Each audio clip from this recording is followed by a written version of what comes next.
El reino animal está lleno de criaturas formidables, algunas de las cuales son difíciles de mantener a raya, incluso con la tecnología más moderna. Resulta que muchas de estas especies son la versión diminuta de gigantes tan enormes y aterradores que probablemente podrían apoderarse del mundo entero sin apenas esfuerzo. Pirañas capaces de triturar huesos, serpientes que miden hasta 12 metros, ballenas que se alimentan de otras ballenas. Estos son 5 animales terriblemente gigantes que afortunadamente se extinguieron. Número 5. Meganeura. ¿Cuál fue el insecto más grande que jamás haya existido? El insecto conocido más grande de todos los tiempos fue un depredador parecido a una libélula. Su nombre es Meganeura y gobernaba los cielos antes de que los pterosaurios, pájaros y murciélagos evolucionasen. La mayoría de los libros de historia hablan de libélulas gigantes que vivieron mucho antes que los dinosaurios, pero esto es relativamente cierto. Las libélulas reales todavía no habían evolucionado en ese entonces. Este espécimen único en el mundo fue una libélula gigantesca que vivió hace 300 millones de años en los enormes bosques ecuatoriales que, en aquel momento, cubrían el centro de Francia. Medían casi 40 centímetros de largo y tenían 70 centímetros de envergadura. Estos insectos gigantes vivieron en hábitats más abiertos y fueron grandes cazadores desde el Paleozoico hasta finales del Pérmico, cuando aparecieron los primeros reptiles. Comparándolas con libélulas actuales, cuyas técnicas de caza se dividen en dos tipos principales, las que cazan posadas y las que cazan al vuelo, como los halcones, podemos deducir que este insecto pertenecía a la categoría de cazadores al vuelo. Entre las características más llamativas encontramos ojos grandes y contiguos, con un campo de visión de casi 360 grados, una visión hacia arriba y hacia abajo, patas sólidas con púas para capturar presas y mandíbulas robustas con dientes fuertes. Estas criaturas estaban hipertrofiadas dorsalmente, es decir, la forma curva de su cuerpo les permitía tener una visión a larga distancia por encima suya, un rasgo convergente con las libélulas modernas. Los fósiles de Meganeura se descubrieron por primera vez en Francia en el año 1880 y 5 años después, Charles Brongniart, un paleontólogo francés, se encargó de categorizar y asignar un nombre al espécimen. En 1979 se descubrió otro fósil de Meganeura en Bolsover, Reino Unido. Ha habido cierta controversia sobre cómo los insectos del período carbonífero pudieron crecer tanto. Durante el Carbonífero, de hace 360 a 299 millones de años, otros insectos también alcanzaron tamaños gigantescos, como las cucarachas. Este gigantismo podría deberse al alto porcentaje de oxígeno en el aire, el doble del nivel actual, lo que habría favorecido la fisiología del vuelo durante este periodo. Otra posibilidad podría ser la ausencia de vertebrados depredadores voladores en aquel momento, lo que explicaría que estas criaturas crecieran tanto. En resumen, podría haberse debido a ambos factores. Así que no te preocupes, los insectos gigantes ya no existen. Pero, ¿importa el tamaño cuando consideramos la importancia de los insectos en nuestros ecosistemas actuales? Número 4. Megapiraña. Las pirañas modernas son lo suficientemente aterradoras por derecho propio. Si no tienes sentido de la supervivencia y decides nadar en uno de sus ríos, estas criaturas te enseñarán a no volver a hacerlo nunca más, aunque no muchas personas han muerto a manos de estas diminutas y modernas máquinas voraces. Es por eso que la idea de imaginarlas como enormes motosierras viscosas con una mordedura lo suficientemente poderosa como para aplastar huesos parece sacada de una película de terror. Pero la realidad es que la naturaleza se nos adelantó hace mucho tiempo. Para encontrar a las pirañas monstruosas que realmente existieron, solo tienes que buscar en el registro fósil de la época del Mioceno de América del Sur.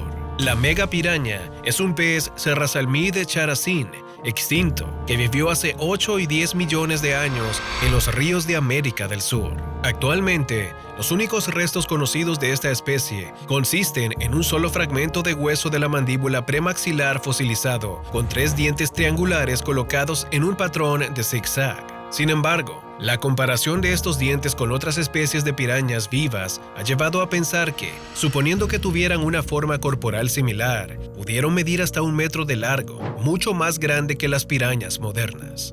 Al registrar las fuerzas de mordedura de la piraña negra, Serrasalmus rhombeus, el serrasalmid moderno más grande, Justin Grubich y su equipo de la Universidad Americana en El Cairo pudieron formular hipótesis sobre la ecología de alimentación de la megapiraña, simular la fuerza de su mordedura e investigar cómo funcionaba su dentición. Mientras que las pirañas de hoy en día alcanzan su punto máximo con una fuerza de mordedura de 31,75 kilos, se estima que la megapiraña ejercía una fuerza de 450 kilos.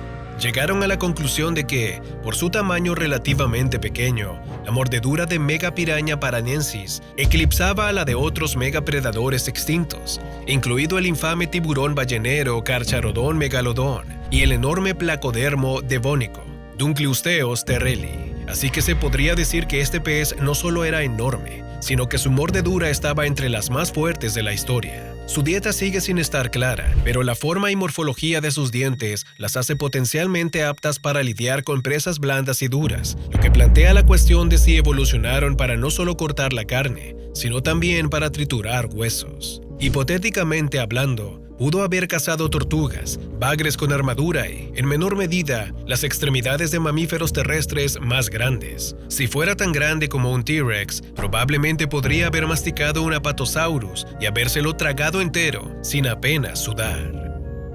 Número 3. Leviatán melvillei. Los restos que se han encontrado del Leviatán melvillei muestran que vivió hace 13 millones de años, durante la época del Mioceno. Fue, con diferencia, la ballena depredadora más grande de su época, y habría tenido un enemigo poderoso en las aguas, el megalodón. Se cree que estas criaturas se superpusieron en algún momento y vivieron aproximadamente al mismo tiempo. Eran de tamaño similar y, aunque se cree que es poco probable que los dos se hayan dado caza, es muy posible que se hayan enfrentado en la búsqueda de alguna presa. Aún así, la mayoría de los expertos piensan que el Leviatán habría salido victorioso si el enfrentamiento hubiera sucedido. Su nombre es una combinación de la palabra hebrea Leviatán, que se refiere a los grandes monstruos marinos mitológicos, con el nombre del novelista estadounidense Herman Melville, quien escribió Moby Dick. El único espécimen conocido fue descubierto en Perú, en noviembre de 2018, lo que indica que habitaba el sureste del Océano Pacífico. Un equipo de investigadores recuperó el 75% del cráneo del animal, completo, con grandes fragmentos de ambas mandíbulas y varios dientes. Sobre la base de la longitud de su cráneo de 3 metros, estiman que el Leviatán probablemente medía entre 13,5 y 17,5 metros de largo. El cráneo y la mandíbula inferior que se encontraron eran gigantescos. A diferencia del cachalote moderno, Physeter poseía dientes superiores casi del tamaño de una botella de refresco de 2 litros, y más del doble del tamaño de los dientes más grandes conocidos, los del T-Rex, además de un hocico corto y ancho. Similar al cachalote moderno, el Leviatán poseía una superficie cóncava en la parte superior del cráneo, que contenía un gran saco lleno de un líquido conocido como spermaceti. Según el paleontólogo de vertebrados Lawrence Barnes, del Museo de Historia Natural del Condado de Los Ángeles, este descubrimiento demuestra que los cetáceos similares a los cachalotes eran mucho más diversos en el pasado, y que el cachalote moderno y los cachalotes pigmeos son los únicos vestigios supervivientes del Leviatán. Número 2. Titanoboa. Si te dan miedo las serpientes, este top número 2 no es recomendable para ti. En lo profundo de una jungla sudamericana, una enorme serpiente acechó una vez a su presa. Ningún animal podía escapar de ella. La Titanoboa, considerada el miembro más grande conocido del suborden Serpentes, prosperó en las selvas tropicales de América del Sur unos 5 millones de años tras la extinción de los dinosaurios. La muerte de los reptiles gigantes dejó un vacío en la parte superior de la cadena alimentaria, y la Titanoboa ascendió sin lugar a dudas. Trabajando junto a los mineros, numerosos paleontólogos han podido desenterrar miles de fósiles cenozoicos en Cerrejón, una gran mina de carbón situada en el norte de Colombia. Estos fósiles, que datan de aproximadamente 58 millones de años, se remontan al Paleoceno temprano, y entre ellos se pueden encontrar plantas exóticas, peces de río, depredadores similares a los cocodrilos o incluso tortugas gigantes con conchas de 1.72 metros. Aquí también se recuperaron fósiles de 28 de estas serpientes gigantes.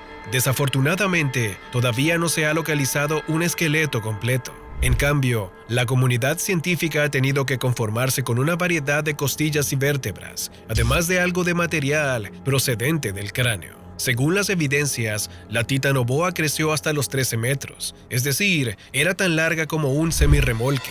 Llegó a pesar hasta 2 toneladas, aproximadamente el doble de pesada que un oso polar. En su punto más grueso, la titanoboa poseía 90 centímetros de ancho, es decir, era más ancha que un brazo humano. Se cree que su enorme tamaño está estrechamente relacionado con el clima del Paleoceno. Las serpientes tienen tasas metabólicas que están influenciadas por la temperatura del ambiente. De esta forma, dado que durante el periodo del Paleoceno, el clima en la Tierra era mucho más cálido, las serpientes de sangre fría podían alcanzar tamaños mucho más grandes que las serpientes modernas, lo que explicaría su enorme tamaño. Más larga que el propio Tiranosaurio Rex, la Titanoboa cerrejonensis es la serpiente más grande conocida por la ciencia, viva o extinta. Por otro lado, es importante saber que no atacaba con veneno, sino que mataba por constricción, llegando a ejercer una presión de hasta 180 kilogramos por centímetro cuadrado.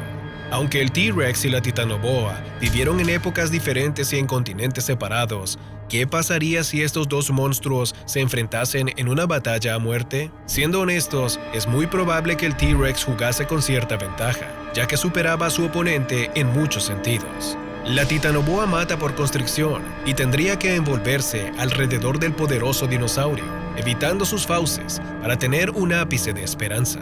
Pero aún así, si por casualidad se encontrasen cara a cara en la jungla, ¿alguien elegiría honestamente a la serpiente? Número 1. Basilosaurus.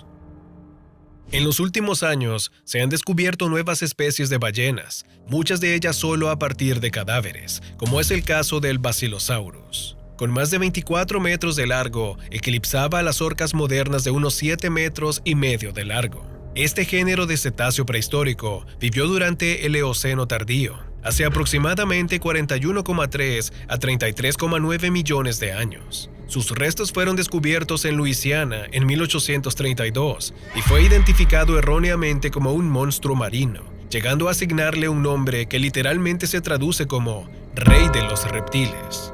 El Basilosaurus era realmente una ballena, pero una con 2 delicadas extremidades traseras que sobresalían de sus flancos y que tenían el tamaño de la pierna de un niño de 3 años. Estas pequeñas y atractivas extremidades, perfectamente formadas pero inútiles, al menos para caminar, son una pista crucial para comprender cómo las ballenas modernas, máquinas nadadoras supremamente adaptadas, descienden de mamíferos terrestres que alguna vez caminaron a 4 patas. Se considera que el Basilosaurus era común en el océano de Tetis, entre los antiguos continentes de Gondwana y la Eurasia.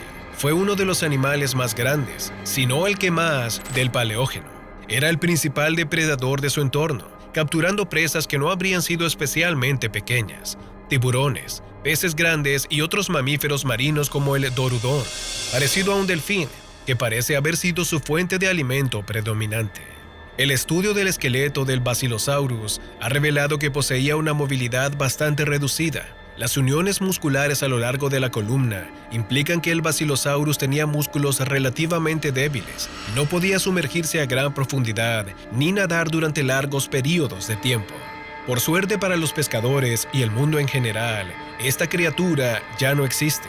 Si lo hiciera, todos seríamos pan comido para esas ballenas. Los animales que hoy contemplamos solían ser mucho más grandes en la antigüedad, y otro ejemplo de esto es el gran megalodón. Mucha gente afirma que este tiburón gigante todavía está vivo y pueden demostrarlo. ¿Te gustaría saber más sobre estas historias? Si es así, echa un vistazo a este video.